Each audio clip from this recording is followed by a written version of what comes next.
ഇന്നത്തെ ക്ലാസ്സിലേക്ക് എല്ലാവർക്കും സ്വാഗതം. നമുക്കിന്ന് ഭൂതകാലം മൊത്തമായിട്ട് ഒരു ചാർട്ട് തയ്യാറാക്കി പഠിക്കാം. ഇവിടെ ഞാൻ ഒരു ചാർട്ട് തയ്യാറാക്കിയിട്ടുണ്ട്. എന്താ അത്? ഭൂതകാലം അല്ലേ. ഭൂതകാലം എത്ര തരത്തിലുണ്ടെന്ന് നമ്മൾ മുന്നേ പഠിച്ചിട്ടുണ്ടായിരുന്നു അല്ലേ. 7 വിധത്തിലുണ്ടായിരുന്നു. അതേതൊക്കെയായിരുന്നു? സാമാന്യ ഭൂതകാലം, ആസന്ന ഭൂതകാലം, പൂർണ്ണ ഭൂതകാലം,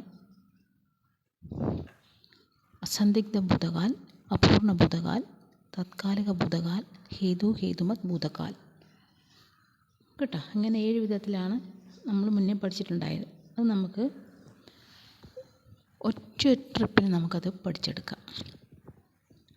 ഞാനത് ഓരോ ഭൂതകാല ക്രിയകളെയും ഓരോ കോളത്തിലാക്കിയിട്ട് 7 കോളങ്ങൾ വരച്ച് വെച്ചിട്ടുണ്ട്.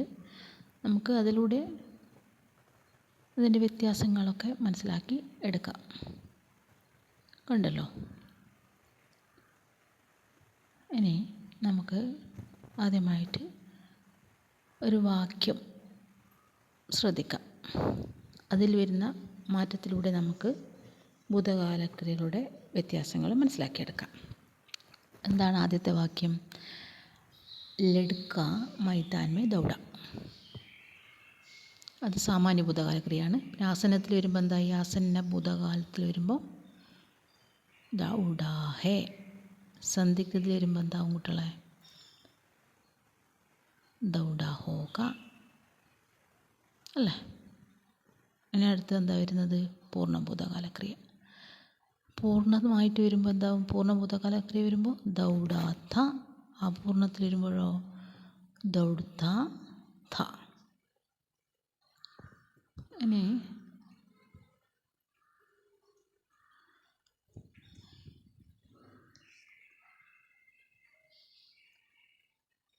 പൂർണ്ണത്തിൽ വരുമ്പോൾ ദൗഡാത്ത എന്നായി, അപൂർണത്തിൽ വരുമ്പോൾ ദൗഡ്താത്ത, താത്കാലികത്തിൽ വരുമ്പോൾ ദൗഡ് രഹാത്ത എന്നായി, ഹേതുമത്തിലോ ദൗഡ്ത എന്നായി മാറി. ഇനി അടുത്തത് നമുക്ക് നോക്കാം. എന്താ അടുത്ത വാക്യം? പാനി ബർസ അല്ലേ. പാനി ബർസ എന്നുള്ളത് എന്തായി മാറി? ആസനത്തിൽ വരുമ്പോൾ, ആസന ഭൂതകാലത്തിൽ വരുമ്പോൾ ബർസാഹെ എന്നായി മാറി അല്ലേ. സന്ദിഗ്ധത്തിൽ വരുമ്പോൾ ബർസ ഹോക, പൂർണ്ണത്തിൽ വരുമ്പോൾ ബർസ ഥ, അപൂർണത്തിൽ വരുമ്പോൾ ബർസ് താത്ത, താത്കാലികത്തിൽ വരുമ്പോൾ എന്തായി മാറിയിട്ടുള്ളത്? ബർസ് രഹാത്ത, ഹേതുമത് ഭൂതത്തിൽ വരുമ്പോൾ ബർസത്ത എന്നായി മാറി. ഇനി അടുത്തത് എന്താ? അടുത്തത് അതുൽ സബേരെ ആയ അല്ലേ. അതുൽ സബേരെ ആയ എന്ന സാമാന്യ ഭൂതകാലക്രിയയാണ്. അപ്പം നമുക്കത് ആസനത്തിലേക്ക് മാറുമ്പോൾ എന്തായി? ആയാഹെ അല്ലേ. സന്ദിഗ്ധത്തിൽ വരുമ്പം ആയാ ഹോക, പൂർണ്ണത്തിൽ വരുമ്പോൾ ആയാഥ, പൂർണ്ണത്തിൽ വരുമ്പോൾ ആതാഥ എന്നായി മാറി അല്ലേ കുട്ടികളെ. അടുത്തത് എന്താണ്? താത്കാലികം. താത്കാലികത്തിൽ വരുമ്പോഴെന്തായി മാറി? കാണുന്നില്ല കുട്ടികളെ. താത്കാലികത്തിൽ വരുമ്പോൾ എന്തായി മാറി? ആരഹാത്ത എന്നായി അല്ലേ. അത് വീണ്ടും ഹേതുമത് ഭൂതകാലത്തിലേക്ക് നമ്മൾ മാറ്റുമ്പോൾ എന്തായി?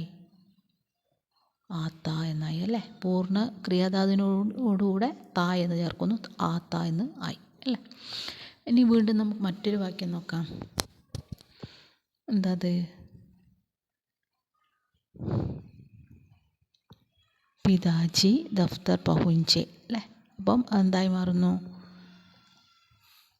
ആസനത്തിൽ വരുമ്പോൾ പൗഞ്ചേ ഹെ, സന്ദിഗ്ധത്തിൽ വരുമ്പോൾ പൗഞ്ചേ ഹോങ്കെ, പൂർണ്ണത്തിൽ വരുമ്പോൾ പൗഞ്ചേത്തെ, അപൂർണത്തിൽ വരുമ്പോൾ പഹുഞ്ചിത്തേത്തെ, താത്കാലികത്തിൽ വരുമ്പോൾ പഹുഞ്ചി രഹേത്തെ, ഹേതുമത്തിൽ വരുമ്പോൾ എന്തായി കുട്ടികളെ? പഹുഞ്ചിത്തേ എന്നായി മാറി അല്ലേ. ഇനി അടുത്തത് നമുക്ക് ശ്രദ്ധിക്കാം. അടുത്തത് എന്താണ്?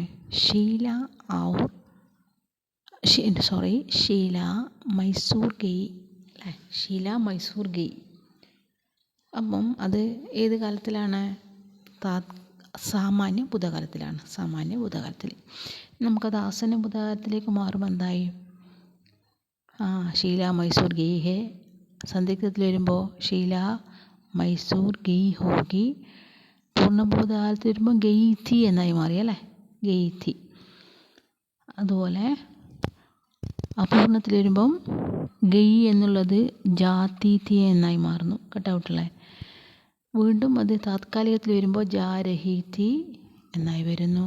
ഹേതുമത് ഭൂതകാലത്തിൽ വരുമ്പോഴോ ജാതി എന്നായി മാറുന്നു. ഇനി അടുത്ത എന്താണ്? അടുത്തത് ഹം പൈതൽ ഗയെ. അതെന്തായി മാറും കുട്ടികളെ? ആസന്നത്തിൽ വരുമ്പോൾ ഹം പൈതൽ ഗയെ ഹേ. സന്ധിഗ്ധത്തിൽ വരുമ്പോൾ എന്തായി മാറും കുട്ടികളെ? ഹം പൈതൽ ഗയെ ഹോങ്കേ അല്ലേ എന്നായി മാറുന്നു. ഗയെ ഹോങ്കേ. ഹം എന്നുള്ളത് കൊണ്ട് ഹോങ്കേ എന്നായിട്ട് മാറുന്നു അല്ലേ. പിന്നെ പൂർണ്ണഭൂതകാലം വരുമ്പോൾ എന്താ വരിക? ഹം പൈതൽ ഗയെ തേ എന്നായി മാറുന്നു അല്ലേ. വീണ്ടും നമ്മളത് അപൂർണത്തിലേക്ക് മാറ്റുമ്പോഴോ ഹം പൈതൽ ജാത്തേ തേ എന്നായിട്ട് മാറുന്നു അല്ലേ കുട്ടികളെ. വീണ്ടും നമ്മൾ എന്താ താത്കാലികത്തിലേക്ക് മാറുമ്പോൾ ജാരഹേത്തെ എന്നായി മാറുന്നു. ഹേതുമത് ഭൂതകാലത്തിൽ വരുമ്പോഴോ ജാത്തെ എന്നായി മാറുന്നു അല്ലേ. അതുപോലെ തന്നെയാണ് മൈ ചച്ചറി ലേക്കർ ചല എന്നുള്ളത് ആസനത്തിൽ ചലാഹേ, സന്ദിഗ്ധത്തിൽ ചലാഹൂങ്ക.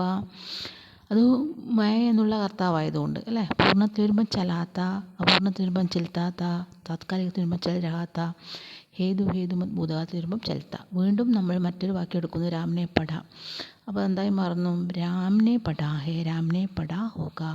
രാമനെ പഠാത്ത, രാം പഠിത്താത്ത, രാം പഠ രഹാ താ, രാം പഠിത്ത. വീണ്ടും ഉസ്നെ കഹ എന്നുള്ളത് ആസനത്തിൽ വരുമ്പോൾ ഉസ്നെ കഹാ ഹേ, ഉസ്നെ കഹാ ഹോക, ഉസ്നെ കഹാത്ത, വോ കഹത്താത്ത, വോ കഹ രഹാത്ത, വോ കഹത്ത എന്നായിട്ട് മാറുന്നു. അപ്പം എന്താ ഭൂതകാല ക്രിയകൾ മൊത്തം ഒരു ചാർട്ടാക്കി വെച്ച് കഴിഞ്ഞാൽ നമുക്ക് പെട്ടെന്ന് ഒറ്റ നോട്ടത്തിൽ തന്നെ അതിൻ്റെ വ്യത്യാസങ്ങൾ മനസ്സിലാക്കി പഠിച്ചെടുക്കാൻ പറ്റും. അപ്പം ഇന്നത്തെ ക്ലാസ് ഇത്രയൊക്കെ ഉള്ളൂ. അപ്പം നിങ്ങളത് കൃത്യമായി നോക്കി അതിൻ്റെ വ്യത്യാസങ്ങളൊക്കെ മനസ്സിലാക്കി പഠിച്ചെടുക്കണം. എങ്കിൽ നിങ്ങൾക്ക് ഭൂതകാലം എത്രയും പെട്ടെന്ന് മനസ്സിലാക്കിയെടുക്കാം. അതൊരു പ്രയാസമേ ആയിട്ട് തോന്നുകയില്ല. അപ്പം ഇന്നത്തെ ക്ലാസ് നമുക്ക് ഇവിടെ വെച്ച് വൈൻഡപ്പ് ചെയ്യാം. Thank you for watching. Thank you.